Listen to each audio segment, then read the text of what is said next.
Bonjour tout le monde, vous allez bien? Oui! Oui! Ça se peut que je me passe un petit peu. Je fais ça en format vidéo. Alors, merci pour votre éveil de conscience. Déjà que vous êtes ici, ça touche au cœur parce qu'on voit que vous êtes déjà un groupe qui sont dans l'éveil de la conscience et qui s'inquiètent de ce qui se passe. C'est ça. Oui, mais c'est parce que vous ne savez pas où est-ce que je l'arrête, hein, c'est ça. Ah, donc, l'effondrement, soyons positifs. Je suis vraiment contente de vous voir ce matin. Moi, je suis arrivée ce matin et d'entendre toutes les solutions que vous voulez apporter. Nous, dans les éco-villages, ça couvre beaucoup de ces solutions-là, d'ailleurs. Notre but aujourd'hui, c'est de vous inspirer un nouveau mode de vie qui, justement, qui permet de vivre dans l'abondance tout en participant à la décroissance.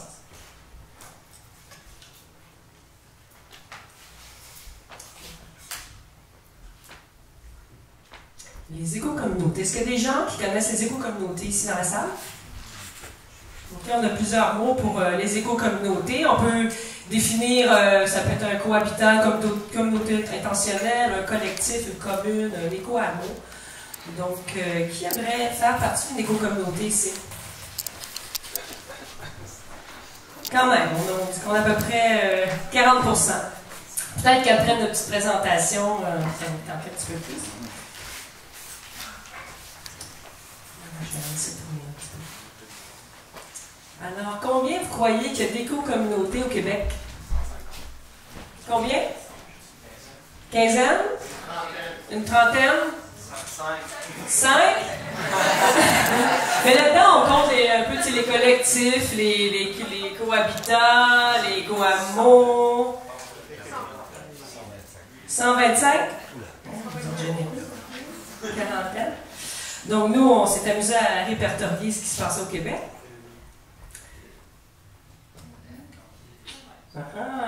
Alors, nous avons répertorié 39 éco-communautés établies en démarrage, donc des projets qui ont déjà leur terrain, qui débutent. De nombreux projets et de rêves, ça c'est sûr. 3 communautés d'expérience. Il y a un grand réseau dynamique qui est en train de se construire également, ça c'est vraiment intéressant. Et puis la tendance, ben, c'est des groupes d'amis qui se partent, qui veulent s'acheter des terrains ensemble, qui se disent, ben écoute, nous on va partir, ou des gens qui sont retraités, ou des gens qui se connaissent la plupart du temps. C'est la tendance ici au Québec. Donc, qui sommes-nous? Stéphanie Junot ici, moi, Lisa Grenier. On est 2 femmes qui s'intéressent, on s'est rencontrées il y a 4 ans. Puis les deux, ben, on a essayé de démarrer des projets, un site web de rencontre pour que les gens se rencontrent pour partir des projets. On s'est rendu compte que c'était pas facile. On s'est dit, bon, il y a le côté humain, c'était le côté le plus difficile là-dedans, parce que, ben, en éco-communauté, c'est un petit peu comme un mariage. Hein, donc, il faut vraiment... il faut apprendre à se connaître, il faut apprendre à se guérir nous-mêmes, parce que, bon, on voit qu'on a tous des caractères. Donc, on a dit, ben, pourquoi pas aller sur la route, et puis rencontrer, voir qu'est-ce qui se passe au Québec. Qu'est-ce qui a réussi? Qu'est-ce qui n'a pas réussi? Alors, de cette façon-là, on est parti avec nos 2 cellulaires, avec un micro, puis on a dit, ben, on va aller sur le terrain. On est allé visiter des terrains, on a filmé les terrains. Puis on a dit, bon, on va aider ces gens-là à se trouver des membres, ceux qui leur en manquent, et d'apporter les outils, des conseils, les essais-erreurs, pour ne pas les refaire 2 fois, tout le temps recommencer. On va aller voir sur le terrain, donc on s'est amusé à monter des documentaires. On pensait faire des petites capsules, finalement, les documentaires durent 1 heure. Environ, mais on couvre un peu de tout. T'sais, on visite le terrain, on a un pouls de cette communauté-là, à quoi ils ressemblent, qu'est-ce qu'ils cherchent, leurs valeurs et tout ça. On trouvait ça important de ne pas juste faire un petit briefing, de vraiment vous apporter là, sur le terrain, dans la communauté, puis dire, ah ben ok, c'est eux autres qui ont fait ça comme ça, ok, ils ont eu de la difficulté, on ne fera pas les mêmes choses. Alors, Stéphanie, tu vas nous parler un petit peu plus en détail des éco-communautés. Dans le fond, moi, j'ai commencé à m'intéresser aux éco-communautés en 2015, puis je suis allée faire le certificat en éducation au développement d'éco-village à la Cité écologique, qui est un éco-village qui existe depuis plus de 30 ans. Puis la formation durait 1 an, donc 1 mois. 4 semaines sur chacun des piliers du développement durable. Donc, on a décidé de faire nos documentaires aussi en fonction des 4 piliers du développement durable. Le 4e, en fait, qui a été rajouté, c'est le culturel. Donc, justement, vu que c'est une communauté, c'est important d'avoir comme notre petite culture. Qu'est-ce qui fait qu'on se tient ensemble, puis on peut se créer des traditions, comme par exemple des repas communautaires chaque dimanche soir, ou une fête des récoltes, ou à chaque équinoxe, ou peu importe. Mais c'est pas du tout de notre religion, qu'est-ce qui est l'aspect culturel.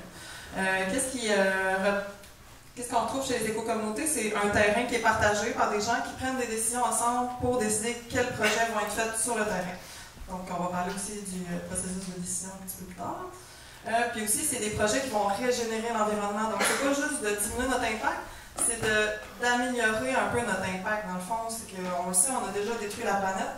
Juste d'arrêter d'avoir un impact, c'est pas assez, il faut le régénérer, notre environnement. Donc, justement, avec les bâtiments, ça peut être une bonne façon. Comme, justement, j'ai fait aussi le certificat de Solutionnera en 2015, puis je me suis construit une mini-maison en matériaux recyclés à 85% à peu près.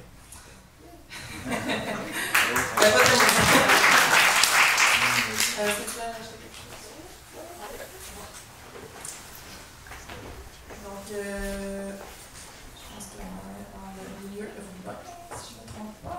Oui, oui. Donc, il y a des éco-communautés en milieu urbain, comme le Cohabitat Québec. Donc, c'est vraiment en ville. Les avantages de ça, c'est qu'il y a moins de déplacements pour aller à vos services et plus de facilité pour trouver des emplois. Mais c'est plus rare, parce qu'en général, c'est surtout en milieu rural. En milieu rural, qu'est-ce qui est fun, c'est que les gens, souvent, ils ont une connexion avec la nature, ils ont envie d'être proches de la nature, ils ont envie d'être autonomes alimentairement, donc ça prend des endroits pour faire de l'agriculture. Tu peux le mettre en... Oui. OK. Puis aussi, en cas d'effondrement, moi, j'aimerais pas ça me trouver en ville, personnellement, je sais pas pour vous, mais j'aimerais mieux être un petit peu plus dans le fin fond du bois.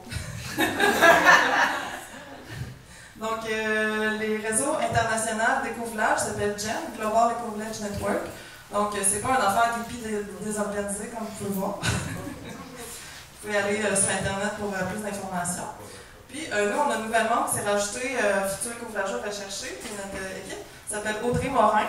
Elle a fait partie de NextGen. Dans le fond, NextGen, c'est un peu comme Gen, mais pour 35 ans et moins, il y a du financement accordé aussi pour ces jeunes-là pour faire connaître les éco-communautés puis donner des conseils pour que ça fonctionne en organisant des rassemblements, par exemple. Et c'est ce que nous aussi, on veut faire, c'est faire connaître ça, donner des trucs pour que les initiatives fonctionnent et aboutissent. Donc, vous voyez tous les petits points, ça c'est ce qui a été répertorié comme communauté intentionnelle dans le monde, puis il y en a plusieurs qui n'ont pas été répertoriés ici. Donc, ça grandit, puis il y en a de plus en plus.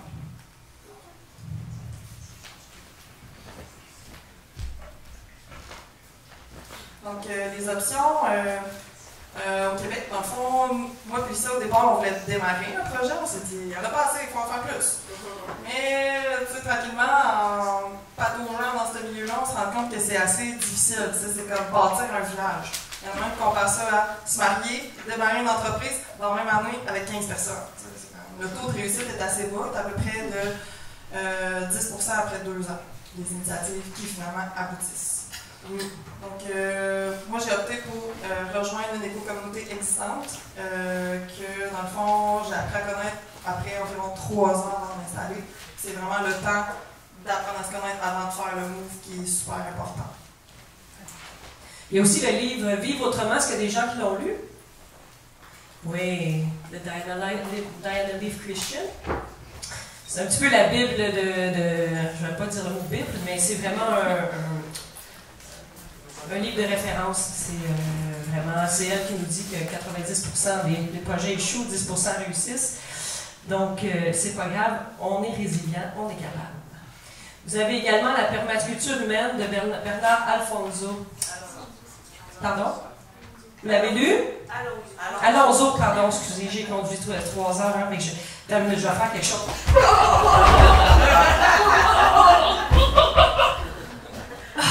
Je sors la petite boule. Il y a bien de l'énergie dans ce femme-là. Oh my God, excusez-moi, j'étais assise trop longtemps. Permaculture humaine, on l'a lu? Une personne, OK. Donne des formations excellentes aussi. Je pense que tu l'as eu chez toi. Est-ce que tu l'as eu chez toi, là? Oui, hein? Excuse-moi, j'ai massacré son nom, tu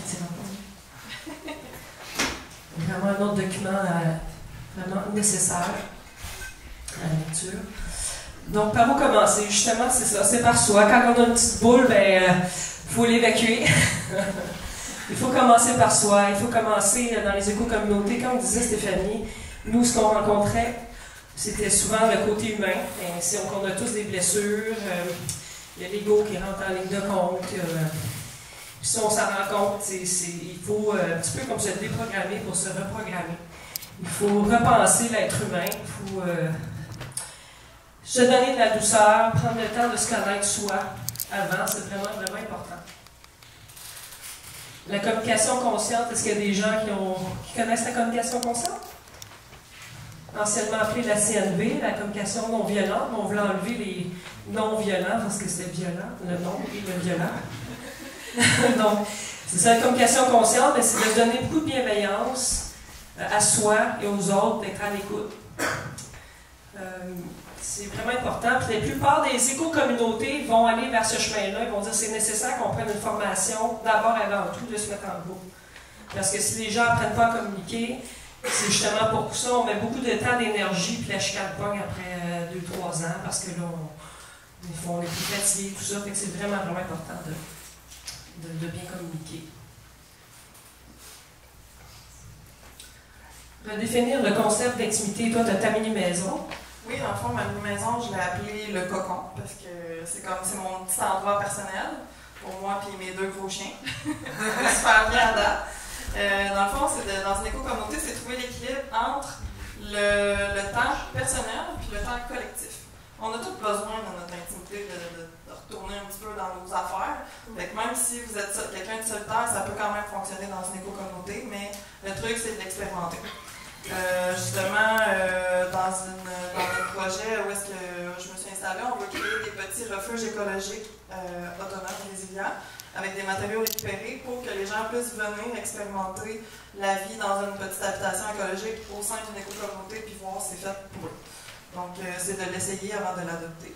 Il y a aussi des collectifs qui sont en ville, mais si, pour l'intimité, j'en ai vu qu'il n'y avait pas de mur, au fait, c'est des rideaux.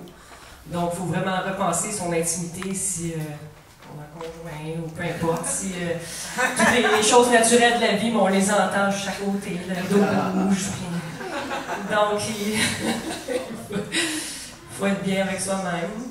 Avoir des valeurs communes, c'est très important. On ne peut pas mettre un vegan, quelqu'un qui mange de la viande, puis quelqu'un qui est vegan. Donc, c'est vraiment d'avoir des valeurs communes.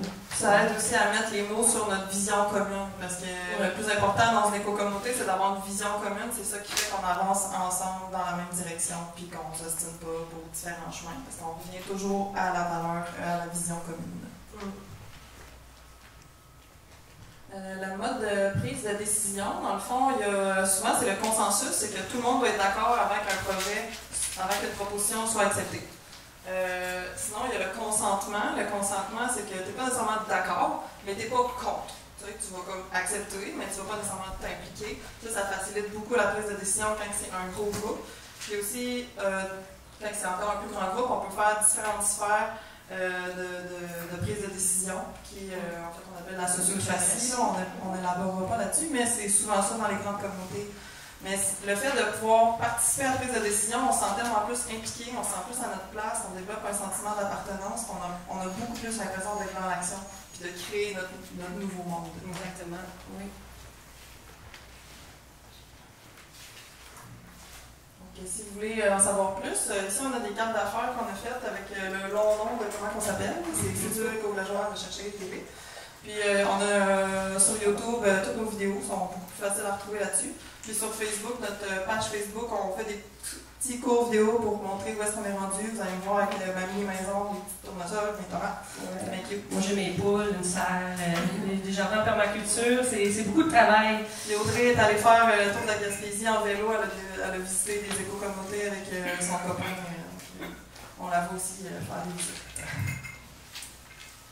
C'est fun! On a aussi le répertoire des éco-communautés que vous pouvez retrouver sur notre page Facebook.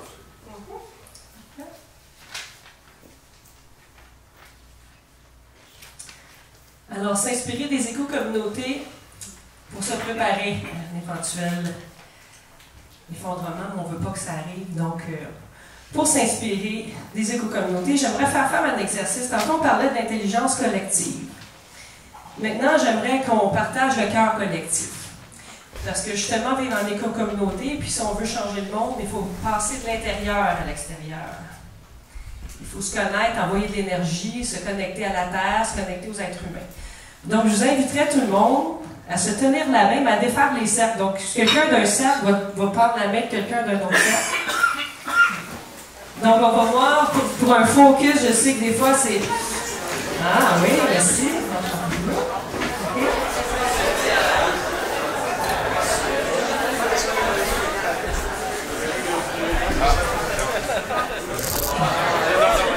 Donc, on va se mettre la main.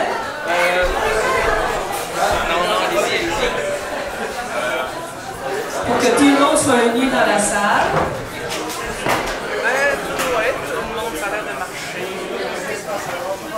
Et puis là, nous, on va vous... pendant ce temps-là, ça va durer 3 minutes. Êtes-vous capable de 3 minutes? OK? Donc, pendant 3 minutes, on va commencer par respirer profondément, s'il vous plaît. Et là, on passe à un moment de la terre et on s'enracine dans le sol avec les pieds. On pense aux racines. Les racines communiquent avec toute la terre, qui communique entre les personnes. On communique à travers nos racines. Là, pour ceux qui vont pouvoir voir, on va vous mettre la vidéo une vidéo de 3 minutes. Donc, on va être 3 minutes comme ça à se tenir la main parce que j'ai envie qu'on ressente l'énergie de chacun de nous. On va penser à ce qu'on peut faire pour changer. On va envoyer de l'amour dans l'univers. Puis quand je vais dire go à la fin, on va tous lever nos bras dans les airs. Puis quand ça va faire ding, il va y avoir un merci. Je veux qu'on... qu'on sorte ça, puis qu'on envoie plein d'amour, puis tout le monde nous entend de Montréal. Qu'est-ce qui se passe au pays de vie? Parce que c'est important, vous allez voir la force du nombre, qu'est-ce que ça fait. Fait qu'on s'interconnecte tous ensemble. On envoie de l'amour à la planète.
C'était peut-être un exemple assez caricatural.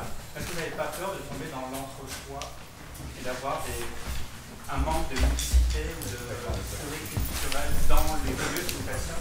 Est-ce qu'il y a des exemples qui montrent que justement ça a induit à l'échec parce qu'il y avait des clashs entre vegan et non-vegan? Ou est-ce que vous pensez que ça peut être plutôt un avantage pour essayer d'ouvrir l'esprit de l'écolieu? Je ne sais pas.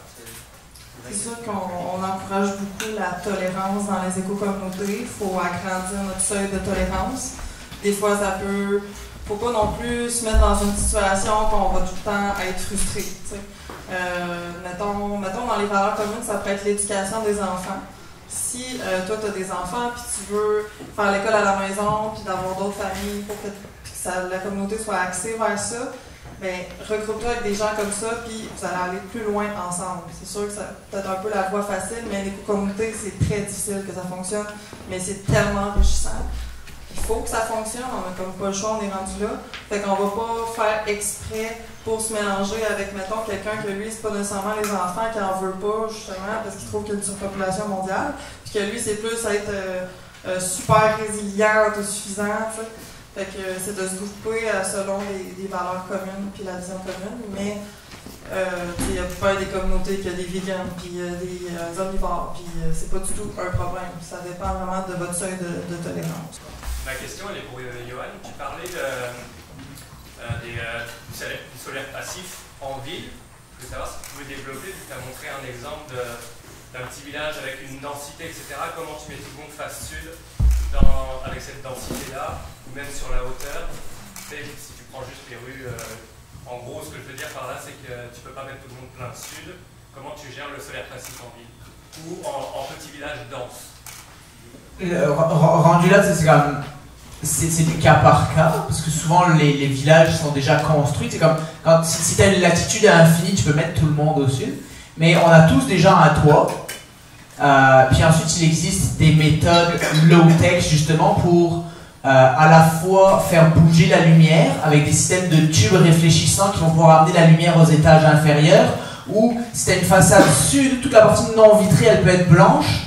Comme ça, la façade opposée, la rue opposée qui elle est au nord, ben, elle est éclairée avec une lumière naturelle. Puis après, c'est d'arriver à faire circuler, comprendre les phénomènes naturels de convection et tout ça, pour faire circuler la chaleur des parties qui la reçoivent directement aux parties qui en sont un petit peu cachées.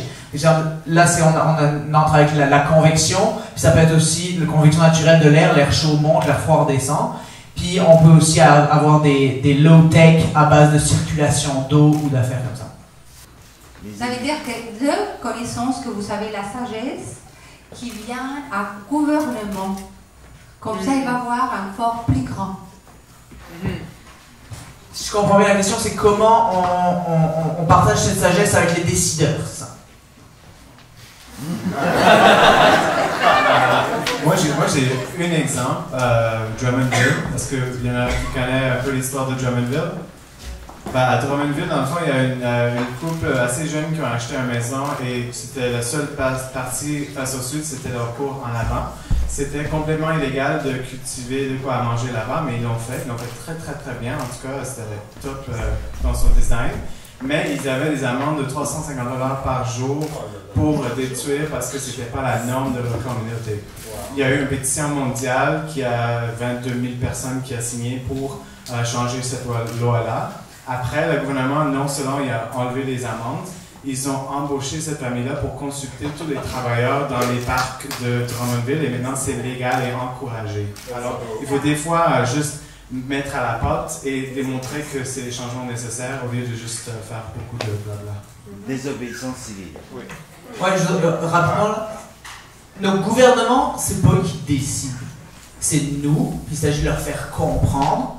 Puis c'est quand même on n'a pas d'aller informer le gouvernement. Le gouvernement, si la population ne demande pas ça, parce que si les gens veulent des belles pelouses, c'est pas ça qu'ils vont promouvoir. Mais là, ils se sont rendus compte qu'il y avait un intérêt citoyen pour de la culture urbaine. Et ils ont fait comme, on va peut-être changer le règlement. Mais c'est pas eux qui décident. Peut-être j'ajouterais aussi que dans le fond, c'est de le faire et pas attendre d'avoir la permission tout le temps. C'est quoi les principaux obstacles à surmonter pour développer des éco-habitations, pour développer du low-tech et pour développer de l'habitation durable? En quelques mots, c'est quoi vos principales embûches présentement? Pour faire une extension de ce que vous avez.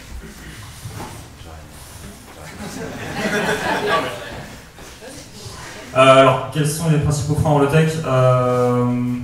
Ça peut être les politiques, comme on l'a dit, honnêtement. Sinon, ça peut être aussi un peu de décorréler qu'est-ce qui va être durable ou pas. Parce que c'est très compliqué dans le monde dans lequel on vit, tout est interconnecté. Et donc, il y a parfois des fausses solutions, comme, j'ai un peu de la pub, mais les énergies vertes, ça peut être un peu une fausse solution. Donc voilà, pour moi, c'est un peu ça le frein. Malheureusement, le citoyen normal, il a accès à tout ce qu'il y a dans la presse. Et la presse, c'est les résultats d'une longue chaîne, on ne sait pas ce qu'il y a au milieu, un peu comme un téléphone arabe. Et donc en fait, en fin de chaîne, on a parfois des informations un peu déformées. Et donc ça prend du temps d'aller remonter l'information. C'est un peu un frein aussi. Pour moi, c'est ça le principal point. Le zonage aussi pour les éco-communautés, qui est des fois qui est compliqué, souvent qui est compliqué. Donc il faut être zoné blanc.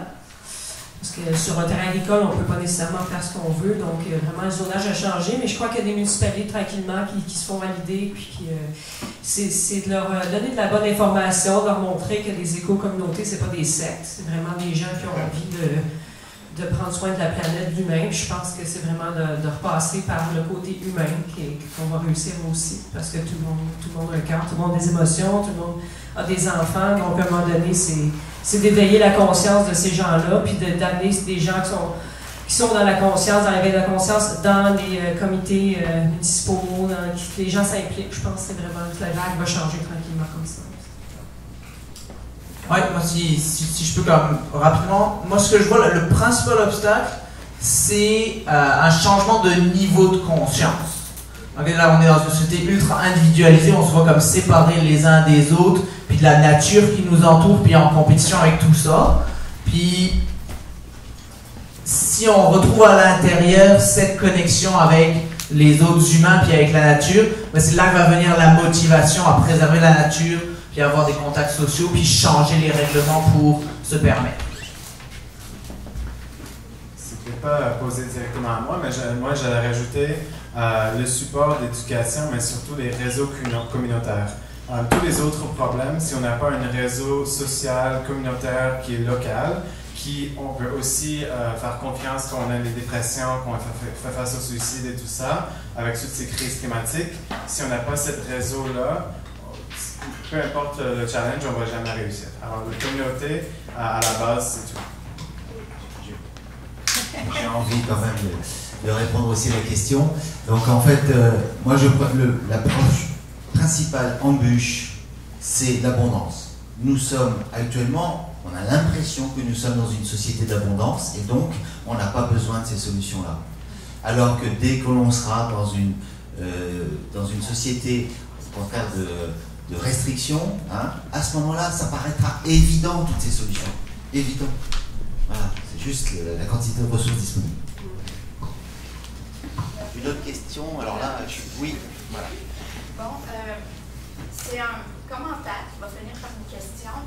Je ne veux pas faire un froid, là, mais bon, depuis hier, j'entends pas beaucoup parler de la problématique des personnes à faible revenu. Puis, moi, bon, personnellement, je suis une personne à faible revenu. Je vis avec à peu près 800$ par mois en me forçant, en allant travailler et tout ça. Puis, ces solutions-là, pour moi, sont absolument inaccessibles. J'ai fait des recherches sur Internet, j'ai cherché, il faut tout le temps soit que j'aille suivre une formation, soit que j'investisse. Je n'ai pas les moyens, puis dans les cuisines collectives auxquelles je participe déjà, parce que sinon je ne serais pas capable de manger, il y a des gens qui sont encore pires que moi, là. Il y a des gens qui sont projetés dans la rue, il y a des gens qui ont vraiment rien, qui n'ont pas beaucoup. C'est pas une question de conscience, ils sont très éveillés au niveau de la conscience, mais des fois ils n'ont pas les ressources, ils n'ont pas le réseau, ils n'ont pas les capacités de beaucoup d'interagir, ils ont des grosses blessures. Je trouve que toutes ces initiatives-là qui visent à, on va se pousser dans le bois, puis on va se mettre entre nous autres, les gens éveillés, puis nous autres, on va changer le monde, c'est beau, mais il y a un petit côté élitiste là-dedans. Parce que les gens qui sont pauvres, là, puis qui vont crever en ville, on fait quoi avec eux? Vous dealez comment avec ça? C'est ma question, vous dealez comment avec ça? Puis comment... c'est ça. Comment on peut amener ces solutions-là aussi en ville? Parce que,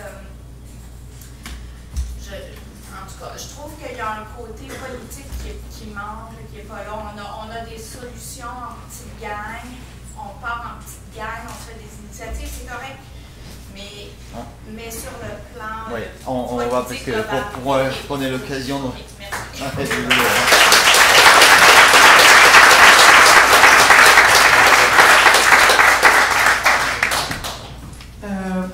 Premièrement, par exemple, à la cité écologique, ils sont environ 100 personnes à habiter là. Il y a des personnes qui ne peuvent pas travailler pour des conditions de santé. Sinon, il y a des jeunes, tout ça. Puis, vu que c'est une grosse communauté, ils sont capables de prendre en charge des personnes qui peuvent donner un peu moins, mais ils peuvent donner d'une autre façon, en gardant les enfants ou faisant peut-être plus de la rédaction ou autre chose.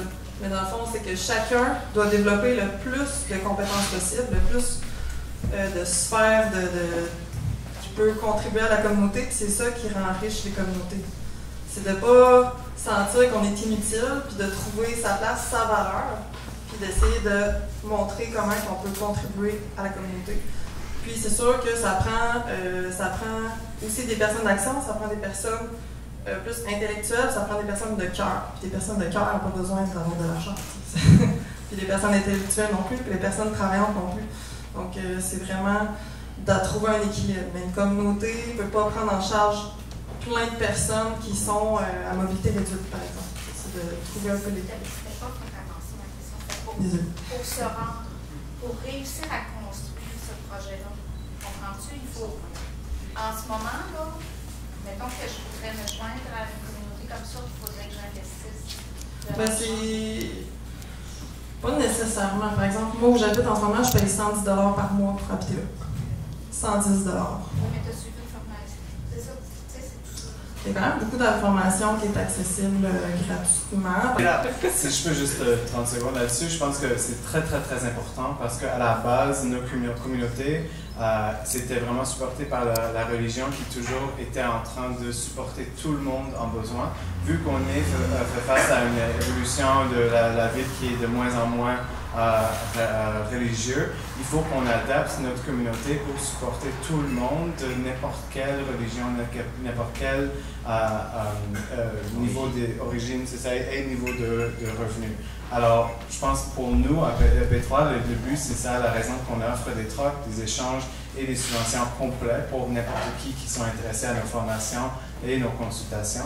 On offre des services gratuits pour ces raisons-là, non seulement pour supporter, mais parce qu'on a énormément à apprendre des gens qui font face à des basses revenus et des stress sociétaux qui ne sont pas communs pour tout le monde. Alors, c'est pour les éducateurs qui sont lancés dedans, pour les éco-communautés qui sont lancées dedans, c'est important que nous, on a à tous nos modèles d'affaires, au BNL ou non, c'est qu'on a une entrée qui est une entrée sociale gratuite pour les gens qui ont besoin et qui ont le vouloir. Oui, moi je voulais savoir, au niveau de l'habitation, combien ça coûte et combien de temps ça prend pour d'une construire une habitation qui n'était pas existante, puis sinon de restaurer une habitation qui était déjà existante. Donc le coût et le temps. Ok, donc là c'est une question plus pour moi j'imagine, puis je vais la répéter pour la vidéo. C'est quoi l'investissement en termes financiers puis en termes de temps pour construire une maison neuve ou rénover une maison? C'est le plus gros investissement financier et en termes de temps que tu vas faire de ta vie ever.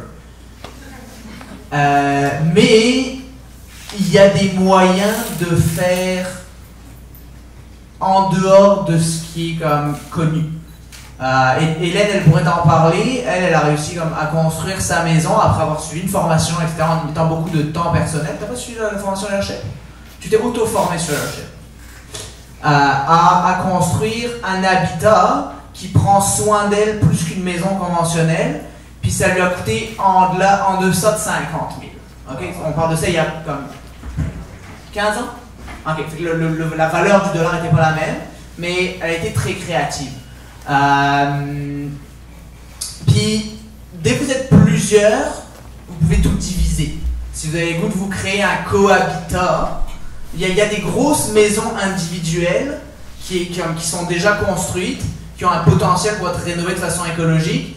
Puis, si vous dites, bah, comme nous, on est 2 familles ou 3 familles, puis là c'est une maison de 8 chambres, puis on a vraiment le goût d'habiter ensemble, mais ça va vous coûter moins cher que 3 maisons individuelles. Okay? Puis ça va être, pour la construction, ça va être pareil. Puis si vous voulez construire, il y a des matériaux qui coûtent vraiment pas cher, la paille, les matériaux que je présente, les matériaux qui sont comme locaux, non transformés, qui passent pas par des circuits où il y a comme plusieurs intermédiaires qui vont chacun prendre une cut, ils vont tout de suite être comme moins chers. Fait que, combien ça coûte? Ça dépend de beaucoup de choses. Il faut penser en dehors du cadre qui est... Je peux peut-être donner les chiffres de ma mini-maison sur vous. Mettons qu'elle est terminée, elle va se terminer mettons, en octobre. Là. Je vais avoir mis environ 30 000 $ dessus. Ça inclut aussi les formations que j'ai suivies, le transport, tout ça.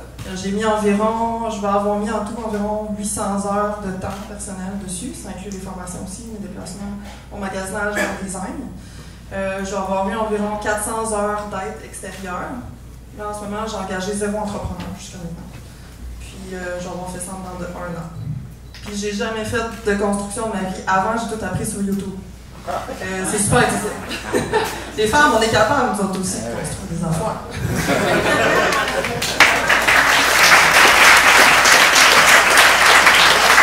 C'est ça, je trouve ça tout super inspirant, ces solutions-là. Il y en a déjà que je disais un peu, puis vous allez plus loin. Mais le reste de mon commentaire, là, pour peut-être le point, ça rejoint un peu malade, parce que ce qui m'a frappé pendant les présentations, c'est à un moment donné, j'ai vu la map des éco-villages sur le monde, puis j'ai vu Amérique du Nord, États-Unis, l'Europe, mais vide, en Asie, en Afrique, Amérique du Sud un peu. Probablement qu'il y en a un peu là-bas aussi, mais ça me donne l'impression quand même que, suite avec ce qu'on a entendu hier sur l'effondrement qui est inévitable, le Sahel qui va brûler, il y a 300 millions de personnes qui vont bouger de là, il y a du monde qui vont arriver ici, puis ils vont gagner à notre porte, ça va être légitime parce que c'est un peu notre faute, ce qui se passe chez eux, notre mode de vie. J'ai comme l'impression qu'on est en train de se trouver des solutions pour des privilégiés, dans le fond, pour adoucir un peu ce qu'on va vivre avec l'effondrement, puis qu'il y a une grosse gang qui est quand même oubliée, puis que nos solutions ne seront peut-être pas à la hauteur de ce qui arrive, qu'est-ce qui va arriver.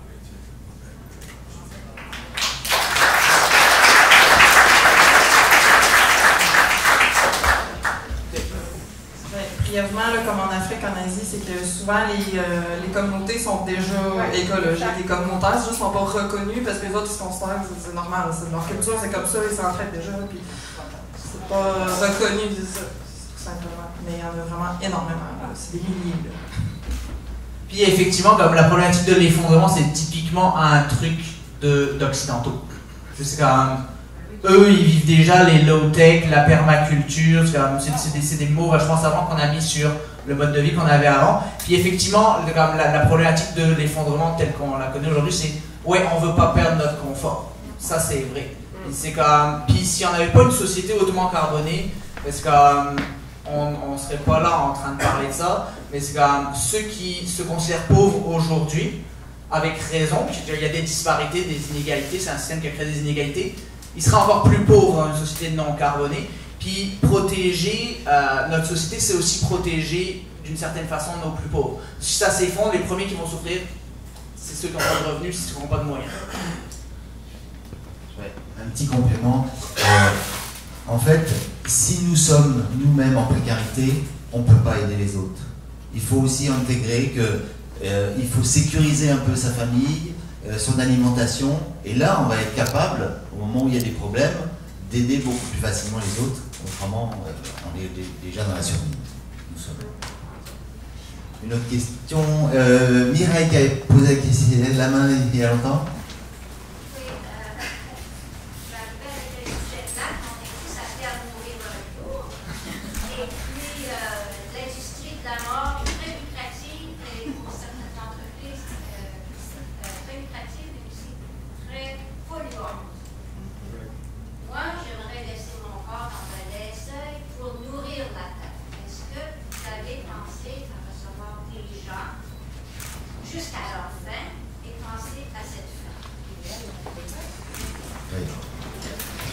J'ai vu qu'il y a déjà ils ont inventé une solution justement pour le corps humain maintenant qui va être biodégradable pour l'aider à être biodégradable et retourner à la terre. Il y a aussi les solutions de planter un arbre aussi avec les cendres. Et puis ça a été déjà discuté aussi dans les projets de faire un cimetière d'arbres et de rendre en forêt nourricière pour que les gens puissent revisiter et des feuilles pour que la vie continue.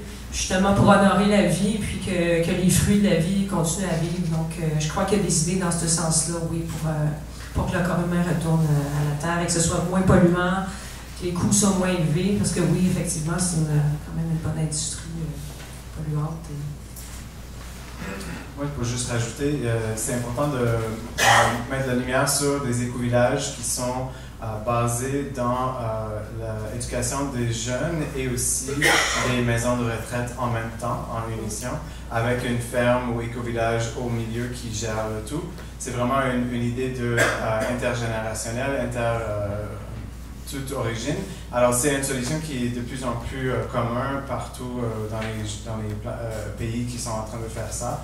Et effectivement, avec les solutions après mort, c'est autre chose. Mais pour les derniers moments, il y a des solutions. Bon. Le sujet ne s'y prête pas, il y a quelque chose pour rigoler un petit peu. Ils ont, dans certains cimetières, ils ont ouvert des tombes et ils ont vu que les corps étaient à peine décomposés. Ils ont fait des analyses. En fait, on mange tellement de pesticides, d'antibiotiques et tout ça, même les vers ne nous veulent plus. Donc, mangez sainement et vous pourrez vous décomposer sainement. Désolé. On a encore le temps. Allez tout au fond.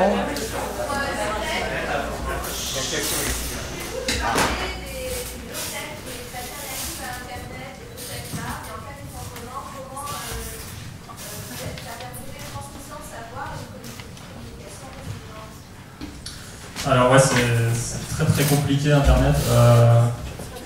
Ouais, excuse-moi. Donc l'action c'était comment en fait en phase d'effondrement, mettons, comment gérer tout ce qui est Internet et partage sur les réseaux, j'imagine. Alors il y a déjà des solutions low-tech Internet, c'est de consommer le moins d'énergie possible, donc c'est faire des sites web avec des images qui pèsent quelques kilobits, c'est des choses comme ça, avec vraiment le moins de contenu possible.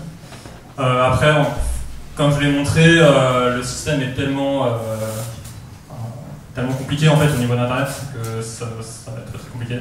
Je pense que ce qui peut marcher, c'est de faire des intranets à l'échelle d'une région, parce que on peut beaucoup mieux contrôler ce qui se passe, comme au tout début d'Internet d'ailleurs. C'était ce qu'on appelle Internet ou intranet, c'est un peu la même chose, mais un truc plus local, on va dire. Sinon, ouais, c'est une très bonne question et malheureusement il y a beaucoup de savoir sur Internet. Je pense que ça pourrait être très très bon de lancer des initiatives qui vont un peu collecter et sauvegarder un peu tout le savoir qu'il y a, je sais pas, sur Wikipédia ou sur des choses comme ça. Il y avait une question ici, ouais. Peut-être le micro. Je peux prendre le micro. Un des problèmes majeurs que je vois pour bien effectuer la transition et puis pour faire suite à ce que madame avait posé comme questionnement au sujet des disparités de revenus, je vois que beaucoup de gens en ville doivent louer leur espace de vie. Et pour moi, louer, c'est de l'argent que tu perds et puis que ça enrichit un propriétaire. Donc il y a vraiment un déséquilibre entre propriétaire et locataire. Et quelle solution on pourrait penser collectivement pour changer ce système-là de location, et puis parce que c'est de l'argent que les locataires perdent. Et si on pouvait comme être propriétaire de tout, si moi j'ai un logement et puis je peux devenir propriétaire éventuellement, au bout du compte, je pourrais le revendre et partir après ça, m'acheter construire une mini-maison, et puis c'est vraiment quelque chose qui pourrait être une solution de changer ce système-là. Moi, j'avais vu un reportage qui avait comparé la location à l'achat, et puis ça revenait moins cher en bout de ligne dans une vie de louer que d'acheter une maison. Ouais, puis moi, je pensais l'inverse.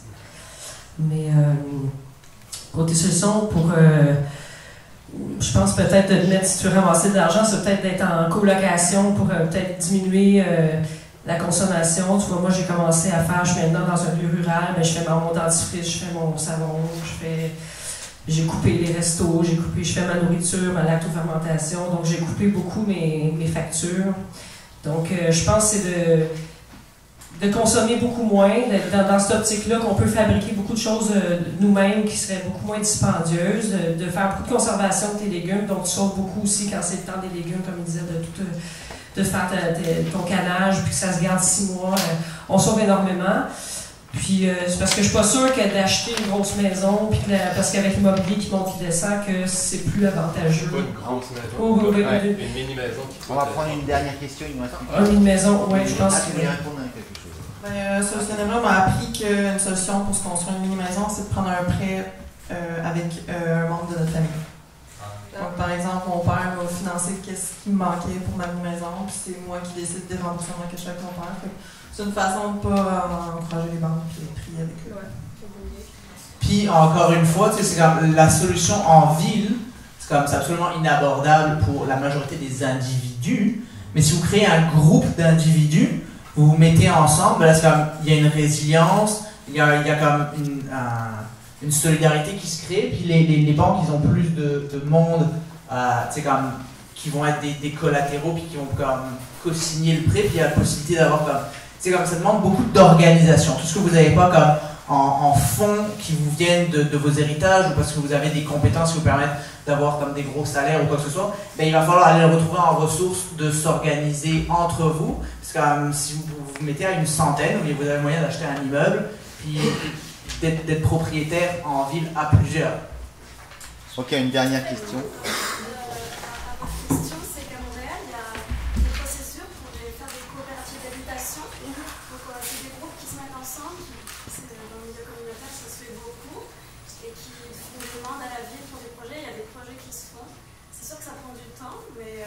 Mais ça se réalise, donc il suffit de trouver des gens pour le faire et de faire ces demandes-là. Ok. Bon, on attend encore une question? Non. Il y a les ventres affamés qui crient. C'est ça? Non, c'est pas une question, c'est un commentaire. Je pense qu'une chose qu'on oublie, c'est que c'est bien beau de dire qu'il faut trouver les gens, que tout ça, mais madame parlait des personnes en situation de survie et leur largeur de bande mentale ne permet pas de se former, que ce soit gratuitement ou autrement, et de se regrouper et de réseauter et de faire ces choses-là. Quand on se rend compte de l'état je veux dire, c'est même difficile d'aller les solliciter et les faire sortir de chez eux pour venir à des événements de repas partage et de communauté et d'essayer de faire réseauter. Et c'est un problème qui est beaucoup plus gros que ce qu'on peut imaginer.